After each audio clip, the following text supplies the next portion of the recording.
नमस्कार, मैं प्रतीक्षा पांडे और आप देख रहे हैं एजेपी न्यूज। आज हम आपको एक ऐसे शख्स से मिलवाते हैं जिन्होंने सफाई कर्मी से लेकर विधायक बनने तक का सफर तय किया है। आपको बता दें कि संत कबीर नगर की धनघटा विधानसभा सीट पर भाजपा विधायक गणेश चंद्र चौहान सफाई कर्मी थे। उनका कहना है कि भाजपा के लोगों ने संदेश दिया कि एक आम कर्मचारी भी बड़ी ऊंचाइयों को छू सकता है, यह सिर्फ भाजपा में ही संभव है। उन्होंने कहा, प्रधानमंत्री नरेंद्र मोदी ने इलाहाबाद में सफाई कर्मियों का सम्मान किया। उन्होंने सफाई कर्मियों के पैर धोए और संदेश दिया कि सफाई कर्मी किसी से कम नहीं हो सकते।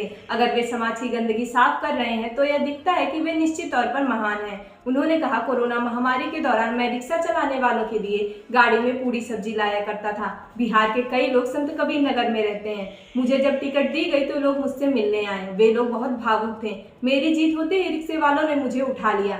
जिले की धनघटा सीट पर भाजपा उम्मीदवार गणेश चंद्र चौहान ने सपा संगठन के सपा प्रत्याशी को 10,553 वोटों से हराया।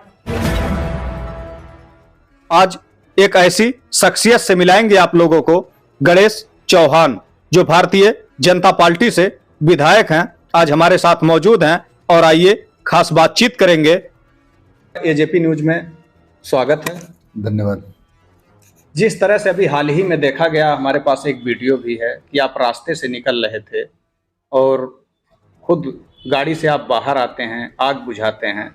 अभी हाल ही में देखा गया, एक मरीज को आप अपने ही गाड़ी से नाथनगर अस्पताल तक पहुंचाए। अगर इस तरह से और लोग करने लगे तो क्या कहना चाहेंगे इस पे? देखिए, अब और लोगों का स्वभाव की बात है, विचार की बात है। हम इस क्षेत्र में आए हैं, हमारा जो ये राजनीतिक क्षेत्र है, ये लाभ के लिए नहीं, सेवा के क्षेत्र में काम करने का। जनता ने मुझे यहाँ तक पहुँचाया, इतना बड़ा सम्मान दिया, एक सफाई कर्मचारी से लेकर एक उत्तर प्रदेश के बड़े सदन में भेजने का काम किया। अगर हम उसके बीच में अपने को खड़ा नहीं पाया तो निश्चित है जनता फिर मुझसे जवाब करेगी, मुझसे सवाल करेगी कि आप कहाँ रहे। अगर जनता का सेवक बन के जनता के बीच में रहा, जनता के सुख दुख में मैं अपने आप को खड़ा पाया, तो निश्चित है अपने आप को मैं धन्य समझता हूँ, अपने आप को सौभाग्यशाली समझता हूँ कि मेरे विचार, मेरे व्यवहार में परिवर्तन नहीं आया है।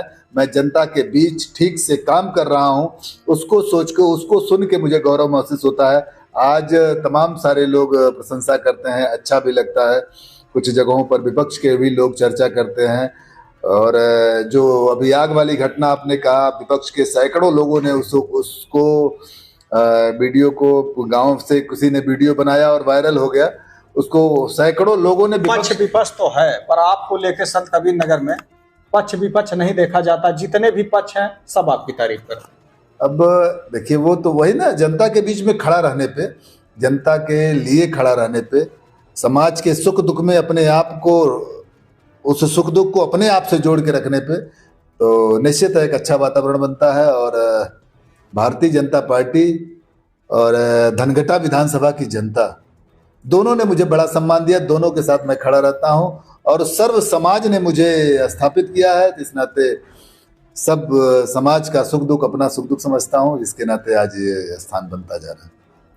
अभी हाल ही में देखा गया, ग्रामीण में काफ़ी, धनघटा एक ऐसा विधानसभा है कि जो पिछली बार बाढ़ भी आ गई थी और हाल ही में देखा गया कि तमाम घर भी डूब गए थे छपरा मगरबी में, और सब आप वहाँ मौजूद थे, मुख्यमंत्री जी भी आए थे।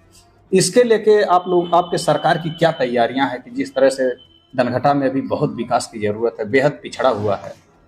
देखिए, बाढ़ में सरजू जो अपनी ये घाघरा नदी है, वो जब विराट रूप लेती है और जो भी इस क्षेत्रवासी जो बंधे के उस पार जाकर रह रहे हैं, जिनका गांव उस पार है, वो उस समय संकट का विषय रहता है।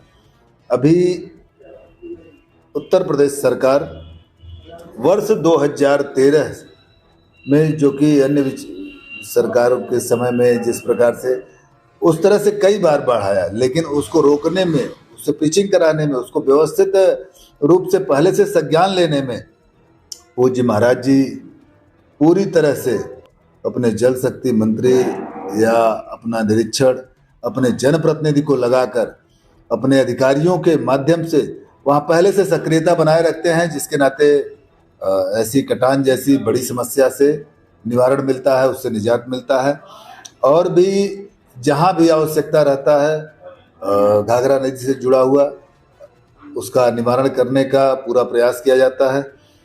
अन्य कुछ समस्याएं हैं, जैसे गोरखपुर में एक पुल को लेकर मैंने माननीय मुख्यमंत्री जी से मैं अभी चर्चा किया था कि उस पुल का अगर गर्भ चौड़ा हो जाए तो शायद ये बाढ़ का विस्तार, जो सरजू नदी का विस्तार है, वो कुछ सीमित हो जाएगा, नदी सीधा बहने लगेगी, जिसको लेकर माननीय मुख्यमंत्री जी ने आश्वासित किया है, लेकिन विषय बड़ा है और उस पर पुनः एक बार पहल करके मैं देखूंगा कि वो अगर गोरखपुर में वो बना पुल थोड़ा चौड़ा हो जाएगा तो अच्छा रहेगा। ग्रामीणों में कुछ सड़कें आज भी जर्जर है और खासकर दनखटा क्षेत्र में ऐसा है, तो उस पर क्या कहना चाहेंगे? सड़कों को लेकर तेजी से काम चल रहा है। अभी लगभग 20 सड़कें इस बार आई हैं, लगभग 85 सड़कें इससे पहले आई थी।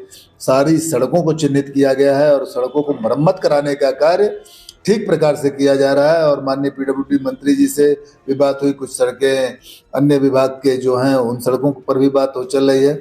सबका निवारण करा के सड़क व्यवस्थित करना प्राथमिकता है, उसको कराया भी जा रहा है। अभी हाल ही में देखा गया, जितनी भी एक केंद्र सरकार की योजना है जिसमें ग्रामीणों में सारे तार जितने जर्जर हैं विद्युत के सब बदले जाए, और लगभग बदले भी गए हैं, पर आज भी तमाम, जैसे मुकुंदपुर हो गया और कुछ जगह और भी है जिसमें कई बार एक्सीएम साहब कहे भी, पर अभी भी जो है और आज भी उसके जर्जर तार बदले नहीं गए। देखिए, तार बदलने को लेकर जो रिवैम्प का धन आया था उसमें तेजी से काम चल रहा है। उसमें केबल, जो नंगे तार थे उसको हटा के केबल लगाया जा रहा है। आपके बहुत सारे जगहों पे लगाया गया और तेजी से उसमें लगाने का और भी काम चल रहा है। शीघ्र ही इसका निवारण मिलेगा, चूँकि वो आवश्यक कार्य है। तार बदलना